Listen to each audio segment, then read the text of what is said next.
దేవుని నామములో మీ అందరికీ నా హృదయపూర్వకమైన వందనాలు తెలియజేస్తున్నాను. ఈ దినము దేవుని వాక్యము మనము ధ్యానం చేద్దాం. గడిచిన కొద్ది దినాల నుండి యేసుక్రీస్తు ప్రభుల వారి శిలువ మీద పలికిన మాటలను 2 మాటలు ధ్యానం చేశాం. 2 మాటలలో 2 పాటలు ధ్యానించాం. ఈ దినము ఇది ప్రార్థనకు అనుకూలమైన వాక్యము. అలాగుననే ఆ 2వ మాట 3వ భాగం కంటిన్యూషన్గా కూడా మనం దీన్ని వాక్యాన్ని ధ్యానించవచ్చు. ఈ దినము దేవుని వాక్యం యొక్క ధ్యాన అంశం ఏమైనదంటే, మన దేవుడు జ్ఞాపకము చేసుకునే దేవుడు. మన దేవుడు తన బిడ్డలను జ్ఞాపకం చేసుకుంటాడు. అయితే ఎప్పుడు చేసుకుంటాడంటే, మనము ఆయనకు మొరపెట్టాల. నన్ను జ్ఞాపకం చేసుకో ప్రభు అని ప్రార్థన చేయాల, ఒక విన్నపము చేయాల.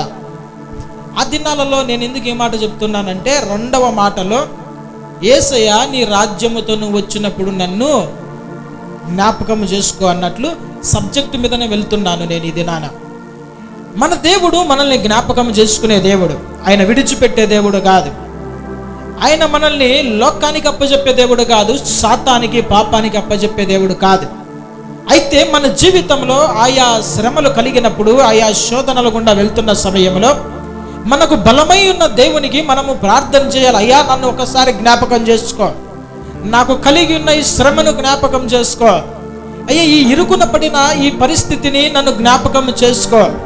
నేను విడిపించబడాలి, నేను రక్షించబడాలి, నేను స్వస్థపరచబడాలంటే కేవలము నీ సహాయము మాత్రం వల్లనే నేను బయటపడగలనని దేవునికి మనము ప్రార్థన చేయాలి.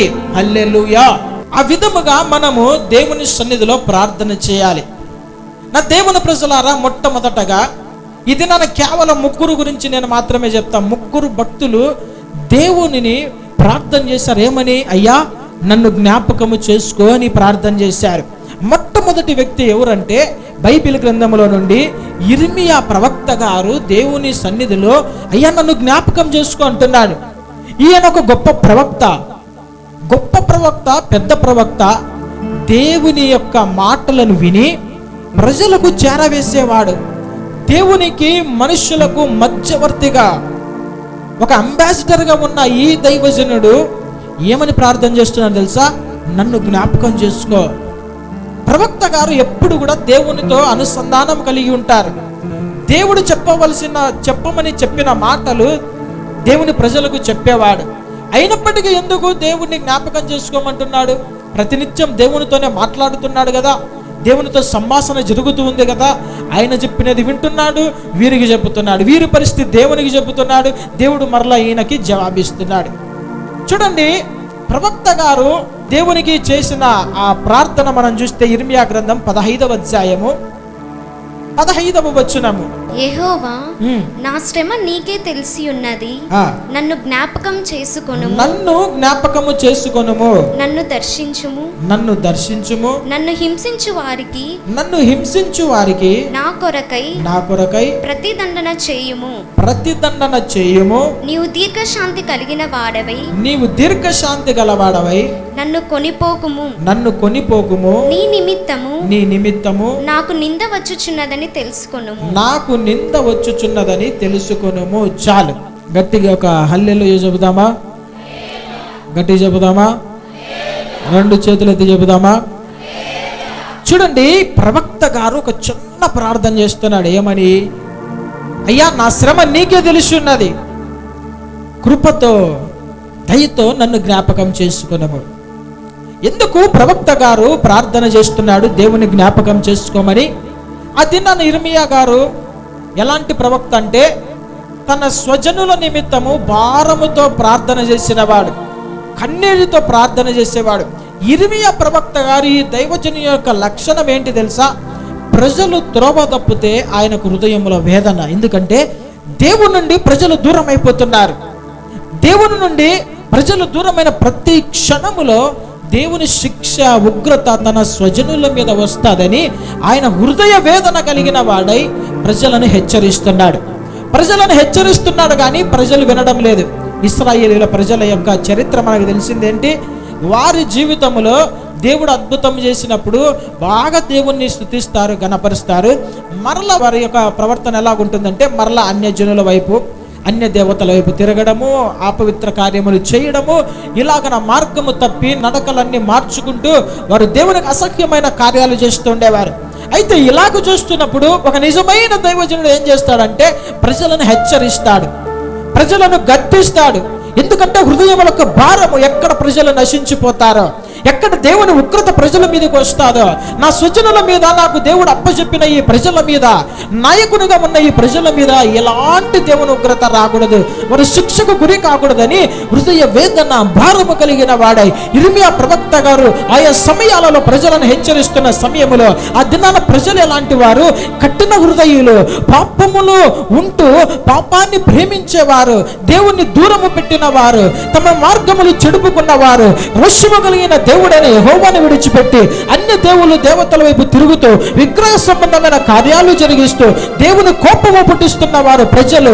ఈ ప్రజలు అలాగూ చేస్తున్నప్పుడు ఎప్పుడైతే ఇర్మియా ప్రవక్త గారు వారిని హెచ్చరిస్తారో ఆ ప్రజలు ఏం చేస్తారో తెలుసా? ఇర్మియా ప్రవక్త గారిని భయంకరంగా కొట్టేవారు, దైవజనుని కొట్టేవారు, దైవజనుని దూషించేవారు, దైవజనుని నిందించేవారు, దైవజనుని హింసించేవారు. ఎప్పుడు ఈ ప్రజలు అలాగ చేసినా కానీ దైవజనుడు ఎట్లయినా పోనీలే, నాకెందుకు వీరు తిరగమల్లుతున్నారు అనుకోలే, మరలా ఏం చేస్తాడు? వారి ద్వారా శ్రమ పడుతూనే, హింసించబడుతూనే మరలా వారిని హెచ్చరించేవాడు.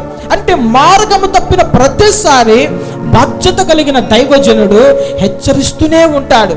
నాకెందుకులే, వారు వినడం లేదని విడిచిపెట్టేవాడు కాదు నిజమైన దైవజనుడు. ఈ ఆత్మ నశించిపోకూడదు, ఈ ఆత్మ మీద ఉగ్రత రాకూడదని ప్రేమతో హెచ్చరించేవాడు. ఆ దినాలలో ఇర్మియా ప్రవక్త గారు అలాగే చేస్తూ ఉంటే ఏమైంది తెలుసా? ఒకసారి ఈ ప్రజలందరూ కూడా ఆయనను కొట్టి నీళ్లు లేని బావిలో పడివేశారు. ప్రవక్త దేవుని మాటలు వింటున్నవాడు, దేవుని మాటలు ప్రజలకు తెలియజెప్పేవాడు, దేవుని స్వరం వింటున్నవాడు, దర్శనము చూసేవాడు, ప్రవచించేవాడని తెలుసు. అయినా కూడా భయము లేకుండా మరేం చేశారు? ఆ యొక్క ప్రవక్త గారిని కొట్టి నీళ్లు లేని బావిలో బురద గుంటలో పడేశారు. ఇలాగా ప్రతి నిత్యము భయంకరమైన హింస ప్రజల ద్వారా ఈ యొక్క సేవకుడు అనుభవిస్తున్నాడు.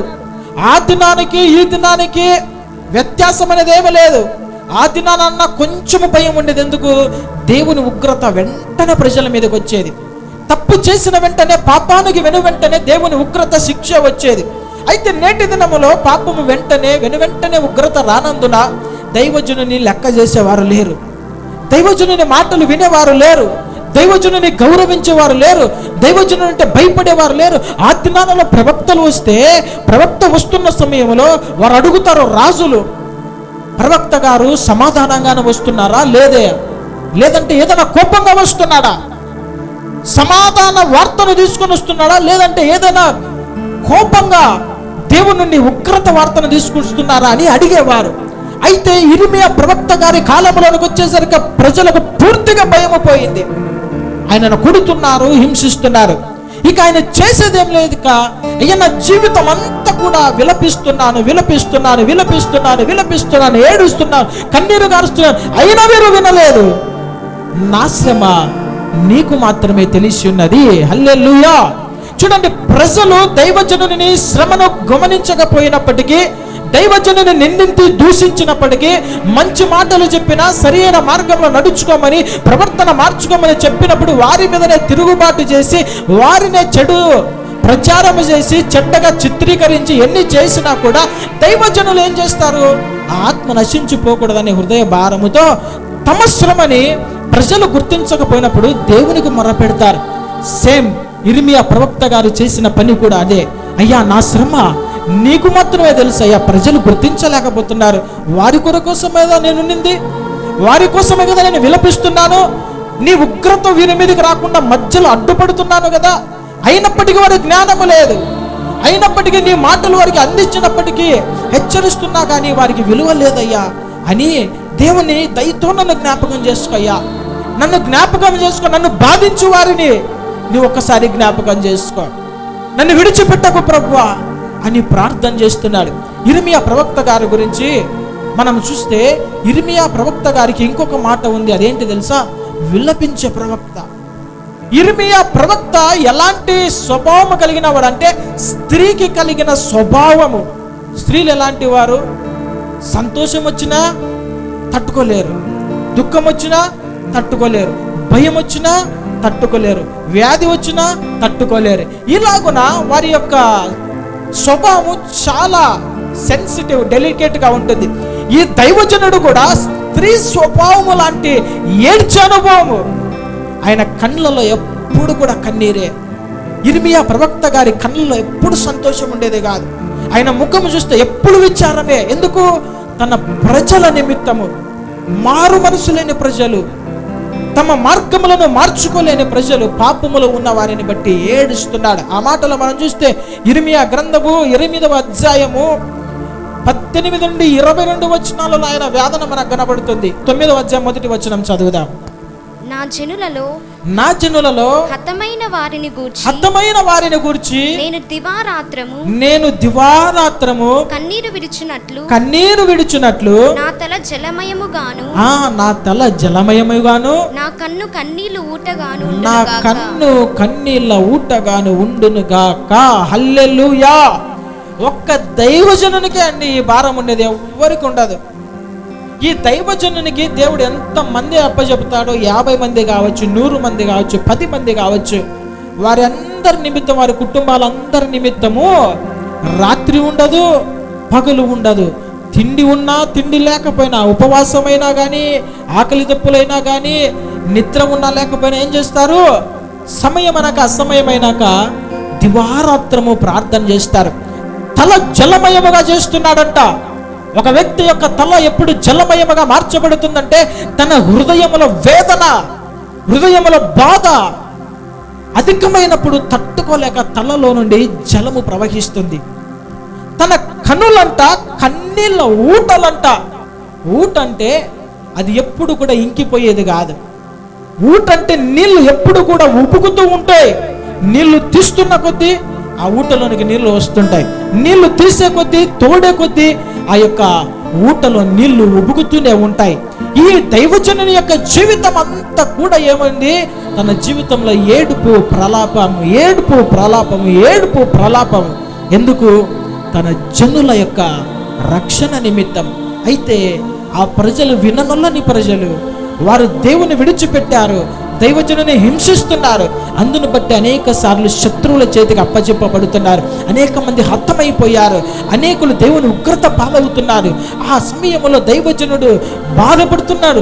నా జనులలో హతమైన వారి నిమిత్తము నా కన్నులను కన్నీటి ఊటగా, నా తల జలమయముగా మార్చుకుంటూ దివారాత్రము వారి కొరకు ప్రార్థన చేస్తున్నాను అంటున్నాడు.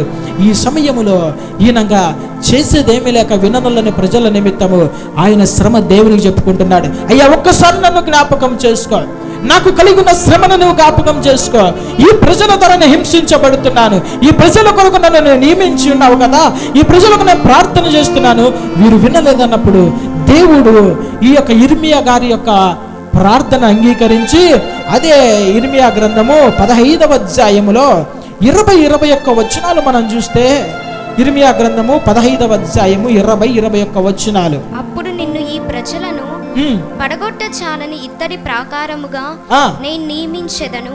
నిన్ను రక్షించుటకును నిన్ను విడిపించుటకును నేను నీకు తోడయ్యుందును గనుక వారు నీ మీద యుద్ధం చేయుదురు గాని నిన్ను జయింపకపోదురని యెహోవా సెలవిచ్చుచున్నాడు. దుష్టుల చేతిలో నుండి నిన్ను విడిపించెదను, బలాత్కారుల చేతిలో నుండి నిన్ను విమోచించెదను. చూడండి నా దేవుని ప్రజలారా, దేవుడు ఒక వాగ్దానం చేస్తున్నాడు ఇర్మియాతో. నిన్ను బలమైన ప్రాకారముగా నేను నిలబెడతాను, ఈ ప్రజల కొరకు పడగొట్టని ఇత్తడి ప్రాకారముగా నేను నియమించెదను, నిన్ను రక్షించుటకు, నిన్ను విడిపించుటకు నేను నీకు తోడయ్యుందును. ఆమేన్. ఈ దినాన్ని నిన్ను హింసిస్తున్న వారు, నిన్ను శ్రమ పెడుతున్న వారి గురించి దేవుడు సుట్టిగా స్పష్టంగా నీతో మాట్లాడుతున్న మాట, నిన్ను బలమైన ఇత్తడి ప్రాకారముగా నిలబెడతాను. నిన్ను హింసిస్తున్న వారిని, నిన్ను ఎవరైతే బాధ పెడుతున్నారో వారి నుండి నిన్ను విడిపించుటకు, నిన్ను విమోచించుటకు నేను నీకు తోడై ఉన్నాను. ఆమేన్. హల్లెలూయా. ఏ వ్యక్తి నిన్ను చెరపెట్టలేడు, ఏ వ్యక్తి నిన్ను శ్రమ పెట్టినప్పటికీ వాడు విజయము పొందలేడు. తర్వాత అంటాడు, దుష్టుల చేతిలో నుండి నిన్ను నేను విడిపించేదను, బలత్కారుల చేతిలో నుండి నేను నిన్ను విమోచించేదను. నా దేవుని ప్రజలారా, ఈ దినాన మనం ఒక ప్రార్థన ఏమని జ్ఞాపకం చేసుకోమని ప్రార్థన చేయాలి దేవునికి. అయ్యా, నా శ్రమ నీకు తెలిసి ఉన్నది, ఈ శ్రమ నుండి నన్ను విడిపించుము. నన్ను ఒకసారి జ్ఞాపకం చేసుకో. ఎవరెవరైతే నిన్ను బాధ పెడుతున్నారో పేర్లు రాసుకో, వారిని మనసులో వారి పేర్లు తలంచుకో. ఫలానా వ్యక్తి నన్ను బాధ పెడుతున్నాడు, ఫలానా వ్యక్తి నన్ను శ్రమ పెడుతున్నాడు, హింసిస్తున్నాడు, గాయపరుస్తున్నాడు, మాటల ద్వారా నన్ను ఎంతగానో బాధ పెడుతున్నాడు. దేవుడు నిన్ను జ్ఞాపకం చేసుకోబోతున్నాడు. ఆమేన్, హల్లెలూయా. ఎప్పుడంటే ఈ దినమే నిన్ను జ్ఞాపకం చేసుకోబోతున్నాడు. నిన్ను విడిపించి, నిన్ను రక్షించి విమోచించబోతున్నాడు. దుష్టుల చేతుల నుండి ఆయన నిన్ను విడిపించబోతున్నాడు. ఆమేన్, హల్లెలూయా. రెండవ విషయం మనం గమనించినట్లయితే, హిజ్కియా రాజును ఆయన జ్ఞాపకం చేసుకున్నాడు. హిజ్కియా రాజును ఎందుకు జ్ఞాపకం చేసుకున్నాడంటే, ఆయనకు స్వస్థత కోసము, ఆయుష్కాలము పొడిగించబడే దానికోసము. ఆ దినాలలో మనం చూస్తే హిజ్కియా రాజుకు మరణకరమైన రోగం ఒకటి వచ్చిందంట. ఆ రోగం ఏదనేది మనకు అక్కడ క్లియర్గా బైబిల్లో రాయలేదు. ఈ మరణకరమైన రోగం వచ్చింది.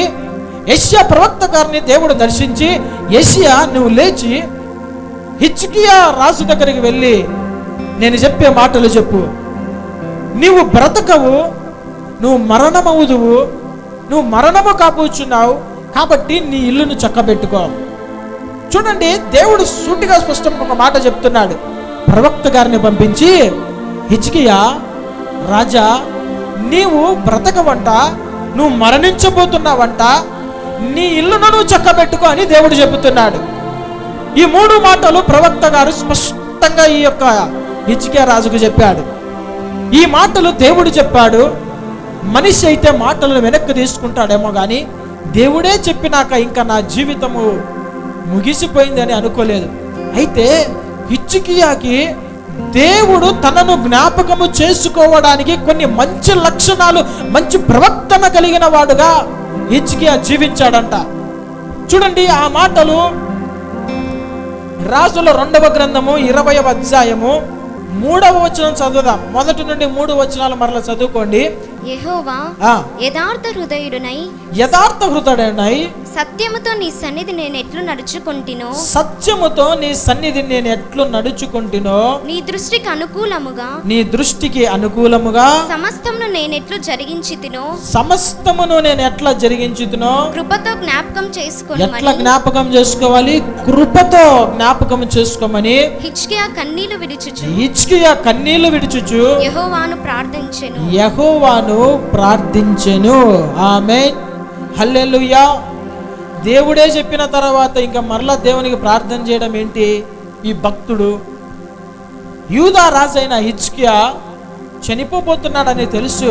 అయినప్పటికీ అతనిలో యథార్థమైన ప్రవర్తన, సత్యవర్తనుడిగా దేవుని దృష్టికి న్యాయముగా ఏ ఏ కార్యాలు చేశాడో వాటిని అన్నిటినీ జ్ఞాపకం చేసుకో అంటున్నాడు. చూడండి, ఎంత ధైర్యము. మనం అంటామా, ఈ రాత్రి నువ్వు చనిపోబోతున్నావని దేవుడు నీకు చెబితే, మనము దేవునికి జ్ఞాపకము చేయవలసిన మనలో ఉన్న మంచి లక్షణాలు, ఆయన కొరకు మనం చేసినట్టు ఏయన్నా చెప్పుకోగలమా? ఒకసారి ఆత్మ విమర్శన, ఆత్మ పరిశీలన చేసుకుందాం.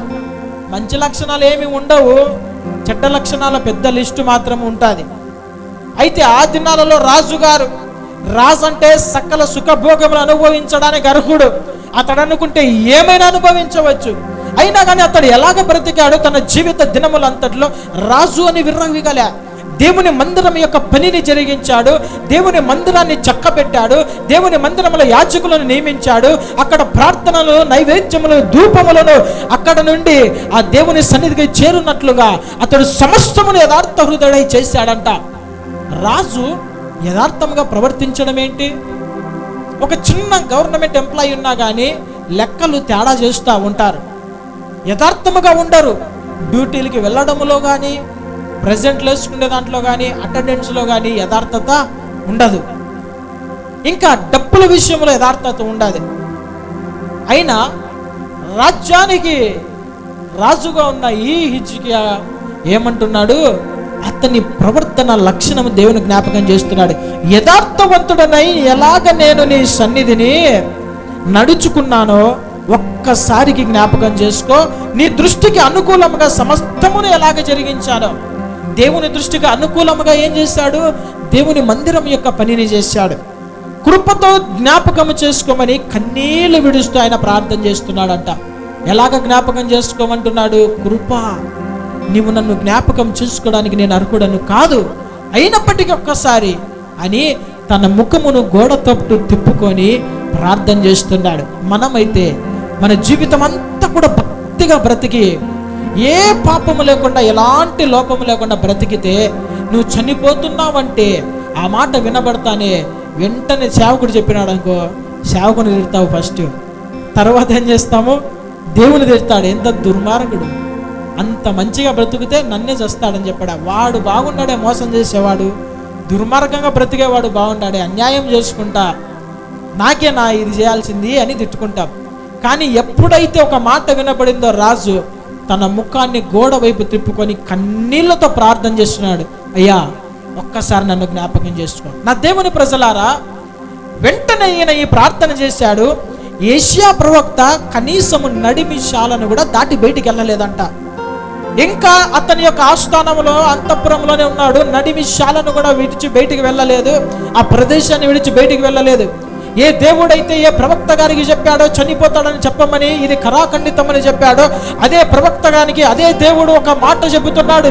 స్వరము ద్వారా వింటున్నాడు. యెషయా, నీవు తిరిగి మళ్ళా హిజ్కియా రాజు దగ్గరికి వెళ్ళి నేను చెప్పే ఈ మాట చెప్పు అని చెప్పి, నీకు ఇంకా 15 సంవత్సరాలు నేను ఆయుష్ను పెంచుతున్నాను, 3వ దినమున నువ్వు దేవుని మందిరానికి ఎక్కి వెళ్ళదవని చెబుతున్నాడు.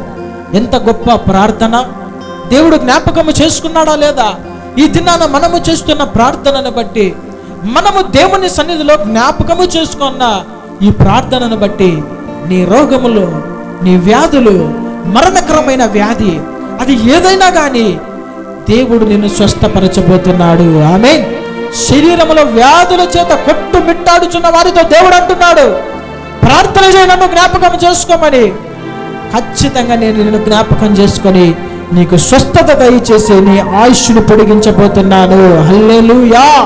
నా దేవుని ప్రజలారా, ఇన్ని దినాలు డాక్టర్లు వైద్యుల వెంబడి తిరిగి తిరిగి ధనాన్నంతా వ్యయము చేసుకొని ఆ దినాన రక్తస్రావ రోగము కలిగిన స్త్రీ ఎలాగైతే వ్యాకులపడి ఆమె ఎంతగానో ఇబ్బంది పడి తన ధనమునంతా కూడా వ్యయపరుచుకొని స్వస్థత కొంచెముగా లేని పరిస్థితిలో ఉన్నప్పుడు యేసయ్య దగ్గరికి వచ్చినప్పుడు ఎలాగ స్వస్థత పొందుకుందో, నీ జీవితంలో డబ్బెంత వ్యర్థమైపోతుందా? హాస్పిటల్లోకి డబ్బులు అయిపోతుందా? అయినా కానీ రోగము కుదుట పడలేదా? నా దేవుడు నిన్ను ఈ దినాన్ని జ్ఞాపకం చేసుకోబోతున్నాడు. ఆమేన్. హిజ్కియాను దర్శించిన దేవుడు, హిజ్కియాను జ్ఞాపకం చేసుకున్న దేవుడు, ఆయన నీ జీవితాన్ని జ్ఞాపకం చేసుకొని తన రక్తాన్ని నీ అవయములోనికి పంపించబోతున్నాడు. ఆమేన్. వ్యాధి ఎంత గొప్పదైనా కానీ, వ్యాధి మరణకరమైనది కానీ అయితే నరుల్లోని అవయములను సృజించిన దేవునికి అసాధ్యమైనది ఏది లేదు. నీ అవయములను దేవుడు నూతన పరచబోతున్నాడు. ఆమేన్. ఆయన నీలో ఉన్న ఆ యొక్క రక్తము, ఇన్ఫెక్టెడ్ బ్లడ్ అంతా తీసివేసి ఆ కలువరి సిలువలో చిందిన రక్తాన్ని నీలో ప్రవహింప చేయబోతున్నాడు. ఆమేన్. నరములలో యేసు రక్తం నేటి దినములో నీలో ప్రవహించబోతున్నది. ఎప్పుడు ఈ కార్యము జరుగుతుంది? నన్ను జ్ఞాపకం చేసుకో. ఒకసారి దేవుణ్ణి మనం అడగాల. అడగందే అమ్మాయిన అన్నం పెట్టదంటారు కదా, ఒక్కసారి అడగాల మనం, అయ్యా నన్ను జ్ఞాపకం చేసుకో. అడిగే సమయంలో అడుక్కునే దానికన్నా అదృష్టం ఉండాలన్నట్లుగా ఏదైనా కొన్ని మంచి లక్షణాలు ఉంటే దేవుని కనికరం వెంటనే నీ మీదకి వస్తుంది. దేవుని యొక్క దయ వెంటనే నీ మీదకి వస్తుంది. నీలో ఏదైనా కొంచెం మంచితనము, దేవుని దృష్టికి యథార్థమైన ప్రవర్తన, దేవుని దృష్టికి అనుకూలంగా నువ్వు నడిచినట్లయితే నిన్ను తప్పకుండా దేవుడు జ్ఞాపకం చేసుకోబోతున్నాడు. ఆమె పశ్చాత్తాపపడాలా. ప్రభువా, ఇన్ని దినాలు నీ దృష్టికి యథార్థంగా జీవించలేదు, నన్ను జ్ఞాపకం చేసుకో. నీ దృష్టికి నేను అనుకూలంగా నడుచుకుంటాను, నీ మందిరం యొక్క పనిని నేను జరిగిస్తాను. ఒకసారి తీర్మానం చేసుకుంటే నీకు అసాధ్యమైన వ్యాధి, డాక్టర్లకు అసాధ్యమైన వ్యాధి, వైద్యులకు అసాధ్యమైన వ్యాధి పరమ వైద్యుడు సాధ్యపరచబోతున్నాడు. ఆమేన్. హల్లెలూయా. ఈ దినాన దేవుడు గొప్ప స్వస్థత కార్యాలు మన మధ్యలో జరిగించబోతున్నాడు. మూడో విషయం చెప్పి నేను ముగిస్తాను. మూడో విషయం ఏమిటంటే, దేవుడు సంసోనును జ్ఞాపకం చేసుకున్నాడు. సంసోను దేని కొరకు దేవుని జ్ఞాపకం చేసుకోమని అడిగాడంటే తన పూర్వ బలము కావాలని. పూర్వ బలము నిమిత్తము అతడు జ్ఞాపకం చేసుకోమని ప్రార్థన చేశాడు. సంసోను యొక్క కథ మనకు అందరికీ తెలుసు. కథ కాదు, అది వాస్తవమైన చరిత్ర. ఈ వాస్తవమైన చరిత్ర సారాంశం మనకు అందరికీ తెలుసు. సంసోను దేవుని కొరకు నాజీరు చేయబడిన వాడు. తన తల్లి గర్భంలో ఉన్న సమయంలోనే దేవుడు సంసోను నాజీరు చేసి అతని తల మీదకి శౌరపు కత్తి రాకూడదు, మంగళపు కత్తి రాకూడదు, చాలా జాగ్రత్తగా ఉండమని తన తల్లికి చెప్పాడు. మద్యమును గాని అపవిత్రమైనది ఏది కూడా నువ్వు ముట్టకూడదని చెప్పినప్పుడు తల్లి చాలా జాగ్రత్తగా ఉంది. సంసోను తన యవ్వన వయసు వరకు చాలా బాగున్నాడు. అయితే రెక్కలు వచ్చినప్పుడు ఏం చేశాడంటే తన తల్లిదండ్రుల మాటలు వినలేదు. బలం వచ్చింది, జ్ఞానం వచ్చింది, యవ్వన వయసులో ఉన్నాడు. ఇక నాకు అదుపు లేదు, నన్ను జయించేవారు లేరు, నాకు దేవుని బలం ఉన్నది అనుకొని ఎవరైతే దేవుని ప్రజలకు వ్యతిరేకమైన ప్రజలు శత్రువు ఉన్నారో ఆ ఫిలిష్తీయుల యొక్క జనాల దగ్గరికి వెళ్ళి ఒక అమ్మాయిని ఇష్టపడ్డాడు. అక్కడ వెళ్ళి ఇక సైట్ కొడుతున్నాడు, బీటు కొడుతున్నాడు అమ్మాయికి. వీనిని దేవుడు ఎందుకు ఏర్పరచుకున్నాడు? ఇశ్రాయేలు ప్రజలను ఫిలిష్తీయుల చేతిలో నుండి విడిపించడానికి. ఒక న్యాయాధిపతిగా దేవుడు ఎన్నుకుంటే తన పిలుపును మరిచిన వాడై స్త్రీ వ్యామోహములో పడి పాపపు తలంపులో పడి దేవుని చిత్తాన్ని మరిచిపోయాడు. వెళ్ళకూడని ప్రదేశానికి వెళ్ళాడు, చేసుకోకూడని అన్యజనులను వివాహం ఆడాడు. అప్పటి నుండి తన జీవితంలో పతనము ప్రారంభించబడింది. తరువాత అతడు మోసగించబడ్డాడు. సంసోను యొక్క భార్య తండ్రి ఆమెను వేరే వారికి ఇచ్చి పెళ్లి చేశాడు. ఆ బాధ తట్టుకోలేక వేశ్య దగ్గరికి చేరాడు. ఆ వేశ్య దగ్గర దెలీలా అనే ఒక ఆమె దగ్గర అతడు చేరి సేద తీరుతున్న సమయములో ఇక అతని పతనము ప్రారంభించబడింది. ఏమని? ఫిలిష్తీయులను సంసోను నానా బాధలు పెట్టాడు. దేవుని ఆత్మ సంసోను మీదకి వచ్చినప్పుడు అతనిని దేనితో బంధించినా కూడా పట్టుకోలేము. ఎంత లావు కొలుసులు కానీ, ఎంత తాడు కానీ అతన్ని బంధించి ఉండటం అసాధ్యము. ఎందుకంటే దేవుని ఆత్మ బహు బలముగా సంసోను మీదకి దిగొచ్చినప్పుడు ఇశ్రాయేలీయుల ప్రజలను విడిపించడానికి అతడు న్యాయాధిపతిగా ఫిలిష్తీయులకు ఇశ్రాయేలుకు మధ్యలో అతడు ఇశ్రాయేలును విడిపించడానికి నియమించబడ్డాడు. ఈ సంసోను ఉన్నంత వరకు ఫిలిష్తీయులు ఇశ్రాయేలు ప్రజలను తగలాలంటే భయము. ఎందుకంటే సంసోను చేసిన కార్యాలన్నీ మనకు బాగా తెలుసు. అయితే ఫిలిష్తీయులు సంసోను మీద ఎంతగానో కోపముతో ఉన్నారు. ఎప్పుడెప్పుడు సంసోన్ని మట్టు పెట్టాలా, ఎప్పుడెప్పుడు సంసోన్ని చంపేయాలా, ఎప్పుడెప్పుడు వీరిని బంధించాలనుకుంటున్నారు. కానీ వారి తరము కాలేదు. అయితే ఒక సమయం రానే వచ్చింది. దేవుని పిలుపు కలిగిన వాడు, దేవుని కృప పొందిన వాడు, నాజీరు చేయబడిన వాడు పిలుపును మరచి తను వెళ్ళకూడని ప్రదేశంలో ఉండకూడని స్థానములో సాతాను చేత బంధించబడి పాపము చేత బంధించబడినప్పుడు శత్రువులకు అవకాశము దొరికింది. దేవుడు కూడా ఏమి చేయలేని పరిస్థితి. ఈ దెలీలా తన యొక్క బలము ఎక్కడ ఉన్నదని సంసోను అడిగినప్పుడు సంసోను 2-3 సార్లు అబద్ధాలు చెబుతాడు. ఫిలిష్తీయులు వారిని పట్టుకొనడానికి వచ్చినప్పుడు తాను విడజిమ్ముకొని విడిపించుకుంటూ తనను తాను రక్షించుకున్నాడు. అయితే ఒక దినాన బాగా మత్తుడై ఉన్నాడు, నిద్రపోతున్నాడు, గాఢ నిద్రలో ఉన్నాడు. అలాంటి సమయంలో దెలీలా, ఇక నీవు నన్ను మోసం చేస్తున్నావు, నీ బలం ఎక్కడుంది, రహస్యం ఏంటని చెప్పమంటే నా జడలలో నా బలం ఉన్నదని చెప్పేశాడు. నీకున్న బలము, దేవుడు నీకు ఇచ్చిన బలము యొక్క రహస్యము చెప్పకూడని వారితో చెప్తే, పంచుకోకూడని వారితో పంచుకుంటే, శత్రువులతో పంచుకుంటే నీ పతనం ప్రారంభించబడతాడు. ఇప్పుడు ఏమైపోయింది? ఈమె అతనిని తల గురిగింది, మొత్తం గుండు చేసింది. గుండు చేస్తున్నా కానీ ఇతనికి మెలకువ రాలే అంటే ఎంత గాఢ నిద్రలో ఉన్నాడు. దెలీలా యొక్క ఒడిలో తొడల మీద నిద్రపోతున్నాడు హాయిగా. అయితే ఎప్పుడైతే నువ్వు పాపములో హాయిగా అనుభవిస్తున్నావో సాతాను చేసే పని కూడా సాతాను చేస్తూ ఉంటాడు. నీకు వాడు గుండు కొడుతున్నాడు, నీకు తెల్లే, మంచిగా నీకు నిద్ర వస్తూ ఉంది, బాగా పాపాన్ని అనుభవిస్తున్నావు, సుఖంగా ఉంది అనుకుంటున్నావు. అయితే సాతాను నిన్ను గుండు గీస్తున్నాడు. దేవుని బలాన్ని వాడు లాక్కుంటున్నాడు. గుండు గీశాడు. ఫిలిష్తీయుల సర్దాలు వచ్చేసారు. ఇతనిని ఇంకా పట్టుకొని పోవాలనుకున్నారు. ఇంకా నేను శక్తిమంతుని, నేను బలవంతుని అని ఉన్న పాటున లేచి విడదిమ్ముకోవాలనుకున్నాడు. తాళ్ళు తెగిపోలేదు. సంఖ్యలు తెగిపోలేదు. అప్పుడు అర్థమైపోయింది, యెహోవా నన్ను ఎడబాసెను అని అర్థమైపోయింది. వీరు ఫిలిష్తీయులు తీసుకుపోయి సంసోనుని గాజాకు తీసుకుపోయి ఒక బందీఖానలో ఉంచాడు. అక్కడ తిరుగలి విసిరే పనిని పెట్టాడు. న్యాయాధిపతిని వంటశాలలో తిరుగలు విసిరేవాణ్ణి చేశారు. స్థానం ఎలాగ పడిపోయిందో చూడు. పాపము కోసం పరిగెడితే, దేవుని పనిని విడిచిపెట్టి, బాధ్యతని విడిచిపెట్టి పరిగెత్తే ఇంకొక స్థానంలో కూర్చోబెట్టాడు సాతాను. అయితే ఇక వారు ఒక ఉత్సవం చేసుకుంటున్నారు. ఏమని? మన దేవత మనల్ని హింసించి మనల్ని ఇబ్బంది పెట్టిన సంసోనును మనకు అప్పచెప్పారు కాబట్టి బలి అర్పిస్తామని వీరికి ఇంకా పొద్దుపోలే. బలి అర్పించడానికి అరేంజ్మెంట్స్ జరుగుతున్నాయి, వీరికి పొద్దుపోలే. అది వరకు సంసోన్ అంటే భయపడేవారు, పులిగా భావించేవారు. ఇప్పుడు సంసోన్ని పిల్లి చేసి, సరే మనం ఆడుకోవడానికి మన సమయము, మనము ఎలాగ సమయము ఏమంటారు, ఎంటర్టైన్మెంట్ కోసము సంసోన్ని తీసుకొని వద్దామని పిలిపించి అతన్ని కూర్చోబెట్టి అతనితో ఇంకా ఆడుకుంటున్నారు. ఎందుకంటే సంసోన్ కళ్ళు పీకివేయబడ్డాయి. ఏ కంటితో అయితే చూడకూడని చూశాడో, ఏ కంటితో అయితే దేవుని జనులు కాని వారిని ఇష్టపడ్డాడో, కళ్ళు ఊడవేయబడ్డాయి, మనోనేత్రములు ముయ్యబడ్డాయి. ఇక అతడు ఏం చేస్తున్నాడు? ఏం చేయలేని పరిస్థితి. ఎవరు గేలి చేస్తున్నాడో తెలియడంలే. తెలిసినా కానీ బలము లేదు, సాతాను చేతిలో బంధించబడ్డాడు.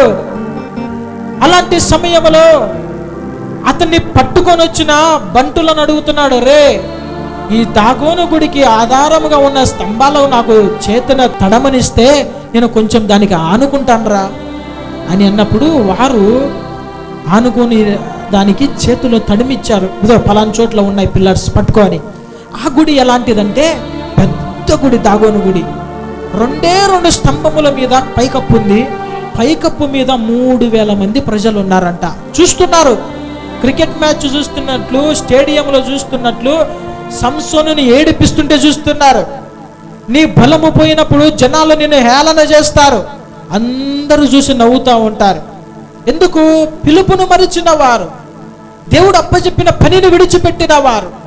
ఇప్పుడు నిన్ను ఏ ప్రజలైతే నీకు భయపడి ఉన్నారో వారు నిన్ను గ్యాలి చేస్తుంటే అందరూ చూసి నవ్వుతున్నారు, ఏదో సర్కస్ చూస్తున్నారు. అయితే ఆ సమయంలో దేవుడు ఒక వ్యక్తికి ఏదైనా ఒకటి ఇస్తే తిరిగి తీసుకోడు. మరలా ఎంట్రుకలు వస్తున్నాయి. ఈ యొక్క సంసోనికి చిన్నగా బలం వస్తున్నది, ఎంట్రుకలు పెరుగుతున్నాయి, మొలుస్తున్నాయి. అప్పుడు ఈ యొక్క సంసోను ఒక చిన్న ప్రార్థన చేస్తున్నాడు. ఏమని ప్రార్థన చేస్తున్నాడు చూడండి. న్యాయాధిపతుల గ్రంథము 16వ అధ్యాయము 28వ వచనం మనం గమనిద్దాం. అప్పుడు సంసోను యెహోవా ప్రభువా దయచేసి నన్ను జ్ఞాపకము చేసుకొనుము. దేవా దయచేసి ఈసారి మాత్రమే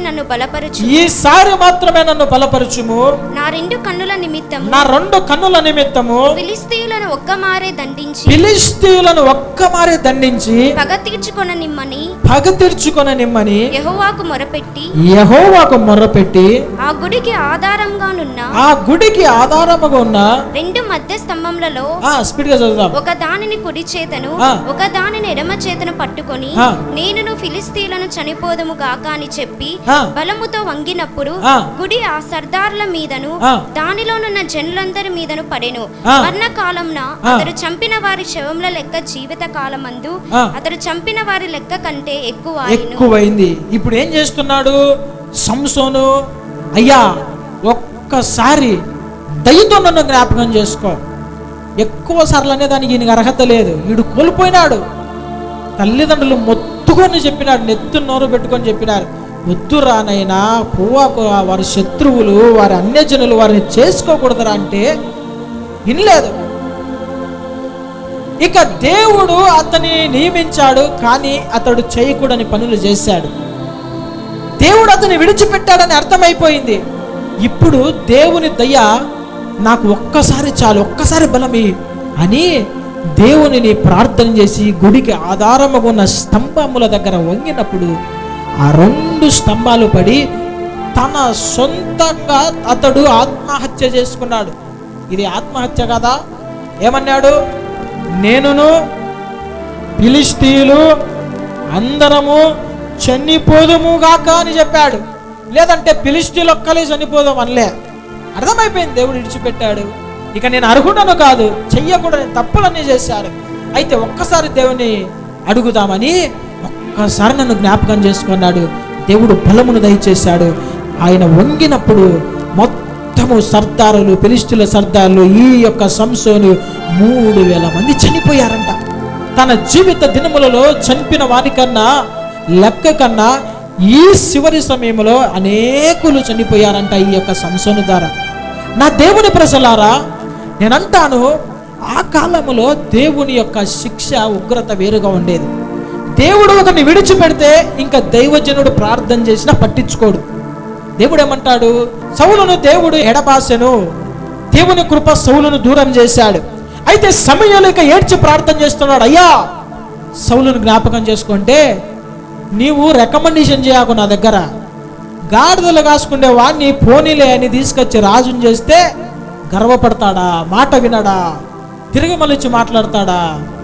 కృపను దూరం చేస్తా, దీనుని తీసుకొని నేను అభిషేకం అయినా వాడిని వదిలేసిన, వాడిని చాప్టర్ క్లోజ్, వాని గురించి ప్రార్థన చేయకు నువ్వు అని దేవుడు చెప్పాడంట. ఆ దినాలలో ఇంకా కొంతమంది గురించి మనం చూస్తే దేవుడు విడిచిపెట్టేశాడు చాలా మందిని. అయితే ఇది కృపాకాలము, హల్లెలూయా. కృపాకాలంలో దేవుడు ఏం చేస్తాడు తెలుసా? ఏ తప్పు చేసినా కానీ నీలో పశ్చాత్తాపం వస్తే, మరలా చెయ్యననే దృఢమైన తీర్మానం హృదయ అంతరంగంలో నుండి వస్తే దేవుడు నిన్ను జ్ఞాపకం చేసుకొని బలమును తిరిగి ఇవ్వబోతున్నాడు. ఆమేన్. ఆ పడిపోయిన ఆత్మీయ జీవితంలో నుండి నువ్వు మరల బలము పుంజుకునే దినం ఇది. ప్రార్థన చేయి, అయ్యా నాకు పూర్వ బలము దయచే, తెలిసో తెలియక సాతానుకు నేను అప్పచెప్పుకున్నాను, నీవు నాకు ఇచ్చిన బలముకు రహస్యము సాతానుతోనే పంచుకున్నాను, పాపమునకు బానిసగా మార్చబడ్డాను. అయితే నేటి దినంలో నాకు బుద్ధి వచ్చింది, నాకు జ్ఞానం వచ్చింది, ఒక్కసారి నన్ను బలపరచు, జీవిత కాలము మరలా నేను నీ పనిలో నీ చిత్తములో ముందుకెళ్తానని ఒక్కసారి నన్ను జ్ఞాపకం చేసుకో దయ్యుతని ప్రార్థన చేస్తేవా, ఈ దినాన దేవుడు నీతో మాట్లాడుతున్న సమయంలోనే దేవుడు మరలా నిన్ను జ్ఞాపకం చేసుకొని పూర్వ బలం ఇవ్వబోతున్నాడు. ఆమె ఆ పూర్వ ప్రార్థన జీవితం ఇవ్వబోతున్నాడు, పూర్వము చేయగలిగిన పరిచయం ఇవ్వబోతున్నాడు. పూర్వము దేవుని కొరకు ఎలాగ వాడబడ్డావో, పూర్వము ఎలాగైతే నువ్వు దేవుని కొరకు ప్రకాశించావో అలాగున తిరిగి నువ్వు ప్రకాశించున్నట్లు దేవుని బలము నీ మీదకి రాబోతున్నది. ఆమె ప్రార్థన చేద్దామా? మోకరించి, అయ్యా ఒక్కసారి నన్ను జ్ఞాపకం చేసుకో. అయితే 3 వాక్యాలు చదివవుతుంది కదా 3 భక్తుల జీవితంలో. మొట్టమొదట ఆయన ఏం చేశాడు? అయ్యా నా శ్రమ నీకే తెలిసి ఉన్నది, నన్ను జ్ఞాపకం చేసుకో. రెండవ ఆయన కృపతో నన్ను జ్ఞాపకం చేసుకో. మూడవ ఆయన దయతో నన్ను జ్ఞాపకం చేసుకో. దేవుని సన్నిధిలో మనం వచ్చేటప్పుడు కన్నీటితో, ఆ పాప పశ్చాత్తాపముతో ఆయన సన్నిధిలో మనము ఆయన దయ పొందుకొనున్నట్లుగా తగ్గించుకొని వస్తే దేవుని బలము మన మీదకి రాబోతున్నది. హల్లెలూయా. మోకరిద్దాం. ఈ దినాన దేవుడు నిన్ను జ్ఞాపకం చేసుకోబోతున్నాడు. ఆ దినాలలో దేవుడు ఎంతమందినైతే తన భక్తులను జ్ఞాపకం చేసుకున్నాడు, ఈ దినాన దేవుడు నీ శ్రమలో నిన్ను జ్ఞాపకం చేసుకోబోతున్నాడు. పూర్వ బలము దేవుడు నీకు దయచేయబోతున్నాడు జ్ఞాపకం చేసుకొని. అలాగే స్వస్థత, ఆయుష్ కాలము దేవుడు నీకు దయచేయబోతున్నాడు. మోకరిద్దాము, ఒక్కసారి ఒక కేక వేద్దాం. హల్లెలూయా, స్తోత్రం. కన్నీరుతో కేక వేద్దాం. నీకు తెలుసు నువ్వు ఎంత ప్రతన వ్యవస్థలో ఉన్నావో. ఆ మొదటి దినములో, ఆ మొదటి సంవత్సరాలలో ఉన్న ఆసక్తి నీకు లేదు, ఆ ప్రార్థన జీవితం లేదు, ఆ పరిచర్య లేదు. ఇంకా రకరకములుగా నువ్వు సాతాను కబంధ హస్తాలలో చిక్కుపడి నీవు దేవుని విషయమైన వాటి మీద ఆసక్తి లేకపోకుండా సాతాను నిన్ను ఆడిస్తున్నాడు, హేళన చేస్తున్నాడు. అయితే పూర్వ బలము నీకు దేవుడు మరలా దయచేయబోతున్నాడు. మరలా నువ్వు దేవుని పనిలో వాడబడబోతున్నావు. మరలా నీ శ్రమలను నువ్వు విడిపించబోతున్నావు. ప్రార్థన చేద్దాం. అందరూ కూడా నోరు తెరవాలి. పిల్లలు తెరవాలి, యవనస్తులు తెరవాలి, పెద్దవారు తెరవాలి. అయ్యా నన్ను జ్ఞాపకం చేసుకో. ఒకటే మాట, కృపతో నన్ను జ్ఞాపకం చేసుకో, దయతో నన్ను జ్ఞాపకం చేసుకో. ప్రార్థన చేద్దాం. తెరదాం, నేరు తెరదాం. అయ్యా కృపతో నన్ను జ్ఞాపకం చేసుకో, దయతో నన్ను జ్ఞాపకం చేసుకో. చేద్దాం ప్రార్థన. ప్రార్థన చేద్దాం. ఈ సమయం ఇది వ్యర్థముగా పోయే సమయం కాదు. నిజముగా దేవుడిని దర్శించబోతున్నాడు. ఈ మాటలు ఏదో ఊరికే పలికే మాటలు కాదు, ఆత్మ చేత నడిపించబడి దేవుడు నీకు ఒక అవకాశం ఇస్తున్నాడు. ఈ సమయం నువ్వు పోగొట్టుకుంటే పూర్వ వైభవం నువ్వు మరలా పొందుకోలేవేమో. ఈ సమయం చేజారిపోతే మరలా నీకు ఆ యొక్క ఏశావు లాగా నీకు ఎంతగా నువ్వు ఆశీర్వాదం కొరకు నువ్వు వెతికినా కనిపెట్టినా కూడా నువ్వు పొందుకోలేక జీవితం అంతా దుఃఖమయములో ఉంటావేమో. కన్నీరు కారుద్దామా? భక్తులను జ్ఞాపకం చేసుకున్న దేవుడు ఈ కృపాయుగంలో కృపా కాలంలో నిన్ను తప్పకుండా జ్ఞాపకం చేసుకుంటాడు. నోరు తెరిచి ప్రార్థన చేద్దాం. ఏ ఒక్కరు కూడా మౌనంగా ఉండకూడదు. ఈ దినాన ఎంత బలహీన పడిపోయావో, ఎంత నీరసించిపోయావో, ఎంత నిర్లక్ష్య స్వభావంతో ఉన్నావో ఆ సాతాను యొక్క కబంధ హస్తాల నుండి మనం విడిపించబడాలి. చేద్దాం ప్రార్థన. స్తోత్ర. దేవుడు కదిలించబడాలంటే మనము నోరు తెరిచి ప్రార్థన చేయాలి. జ్ఞాపకం చేసుకొని ఎలాగైతే ఆ దినాన రాజు ప్రార్థన చేశాడో దేవుడు జ్ఞాపకం చేసుకున్నాడు. ఆయుష్ను పొడిగించాడు, స్వస్థపరిచాడు, అలాగనే బలమును దయచేశాడు, అలాగనే శ్రమ నుండి విడిపించాడు, దుష్టుల చేతుల నుండి విడిపించి బలత్కారముల చేతుల నుండి నిన్ను విమోచించదని దేవుడు సూటిగా స్పష్టంగా నీతో మాట్లాడుతున్నాడు. నీ జీవితంలో ఎవడు నిన్ను శ్రమలు పాలు చేస్తున్నాడు, శత్రువు ఎంత బలమైన వాడు కావచ్చు, శత్రువు ఎంత బలమైన వాడు కావచ్చు, శత్రువు ఎంత బలమైన వాడు కావచ్చు, నీలో ఉన్నవాడు లోకములో ఉన్నవాని కంటే గొప్పవాడు. హల్లెలూయా. ఆ గొప్ప దేవుడు నీ జీవితంలో కార్యము చేస్తున్నాడు. అనేకులు ఆశీర్వదించబడకుండా ఏదో ఒక ఆటంకము జరుగుతుంది, ఏదో ఒక ఆటంకము ఆర్థికంగా ఆటంకము జరుగుతున్నది. ఆ ఆటంకాలు తొలగిపోవాలి. అయ్యా నన్ను జ్ఞాపకం చేసుకో. ఆ దినాలలో సమృద్ధితో నింపిన దేవా, ఏవైతే అతిక్రమములను దయతో క్షమించి మరలా నన్ను ఆశీర్వదించు. ప్రార్థన చేద్దాం. స్తోత్రం. 5 నిమిషాలు సమయం ఉంది. ఈ దినాన నువ్వు మొర్ర పెడితే ఖచ్చితంగా దేవుడు జ్ఞాపకం చేస్తున్నాడు. ఇప్పుడే జ్ఞాపకం చేసుకోబోతున్నాడు. మార్గమున వెళ్తుండగానే కార్యములు చేయబోతున్నాడు. స్తోత్రం. అసాధ్యములైన కార్యములు దేవుడు సాధ్యపరచబోతున్నాడు. ఆగిపోయిన కార్యములను నువ్వు మరిచిన వాటిని దేవుడు నీ పక్షాన జ్ఞాపకం చేసుకోబోతున్నాడు. స్తోత్రమయ్యా. నన్ను జ్ఞాపకం చేసుకో ప్రభువా.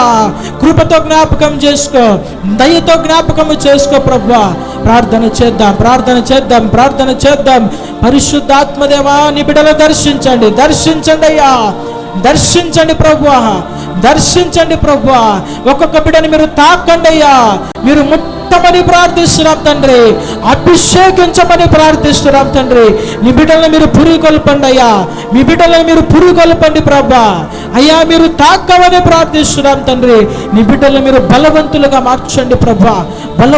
మార్చండి ప్రభా. శ్రమ పెట్టే వారిని దూరము చేయండి ప్రభా. శ్రమలన్నిటిని దూరము పరచండి ప్రభా. శ్రమ నుండి విడిపించబడడానికి గొప్ప మార్గము దయచేయండి ప్రభా. స్తోత్రములు చేద్దాం. ప్రార్థన చేద్దాం. ఈ దినం కార్యం జరుగుతున్నది. నేను చెబుతున్నాను, చాలా స్పష్టంగా చెబుతున్నాను. ఈ దినం చేసే ప్రార్థన బహు బలము కలిగినది. దేవుడు నేను జ్ఞాపకం చేసుకోబోతున్నాడు. నీ పక్షమున యుద్ధం ఆడబోతున్నాడు. నీ పక్షమున కార్యం చేయబోతున్నాడు. పరిశుద్ధాత్మదేవాన్ని ఇప్పుడు దర్శించండి. వారి మొర నీ సన్నిధిని చేర్చుకునండి. కన్నీరు గారుస్తున్న వారి కన్నీరును ప్రభు మీరు చూడండి. కన్నీలకు జవాబు దయచేయండి ప్రభా. అసాధ్యముగా ఉన్న వాటిని ఈ ఉపవాస ప్రార్థనలు యేసయ్య నామములో సాధ్యపరచబడును గాక. ఎన్ని దినాల నుండి సాతాను వారి జీవితంలో అసాధ్యములుగా చేస్తున్నాడు, ఆ కార్యములను యేసు నామములో సాధ్యపరచబడును గాక. గొప్ప కార్యములు జరుగును గాక. నీ బిడ్డలని బలము చేత నింపబడుదురు గాక. ఆత్మ బలము చేత నింపబడుదురు గాక. గొప్ప కార్యములు ఈ బిడ్డలు ఇది మొదలుకొని వారి జీవితాల్లో చూచుదురు గాక. వారి కుటుంబాల మీద పనిచేస్తున్న సాతాను కనుదృష్టి యేసు నామములో అగ్ని చేత కాల్చివేస్తున్నారు. యేసయ్య మీ రక్తాన్ని కుటుంబాల మీద ప్రోక్షించండి అయ్యా. వారి చుట్టూ నీ అగ్ని ప్రాకారం ఉంచండి. ఆశీర్వాదమునకు వారసులవడానికి మీరు పిలిచారు ప్రభువా. అయితే ఏ కుటుంబంలో శాపము కొరత పనిచేస్తున్నదో ఈ దినాన నీ బిడ్డలను జ్ఞాపకం చేసుకోమని ప్రార్థిస్తున్నాం. సమృద్ధిగా ఇచ్చేయండి ప్రభా. అయ్యా నీ బిడ్డలు మీరు అక్కడ కొరకే మీరు సిద్ధము చేయమని నజరేయుడైన యేసు నామములో అడిగి వేడుకుంటున్నాను తండ్రి. అయిన దేవుని యొక్క ప్రేమయు, కుమారుడైన యేసుక్రీస్తు ప్రభుల వారి కృపయు, పరిశుద్ధాత్మ దేవుని యొక్క అన్యోన్య సహవాసం కూడి ఉన్న ప్రజలందరికీ ఇప్పుడు ఎల్లప్పుడు సదాకాలము మనందరికీ తోడయుండి మమ్మల్ని నడిపించును గాక. యేసు రక్తమే జయం, ప్రభేసు రక్తమే జయం, ప్రభేసు నామమునకు సంపూర్ణ విజయం కలుగును గాక. ఆమేన్. ప్రభు నామంలో మీ అందరికీ నా హృదయపూర్వకమైన వందనాలు. దేవుడు మిమ్మల్ని అందరినీ ఆశీర్వదించి దీవించును గాక.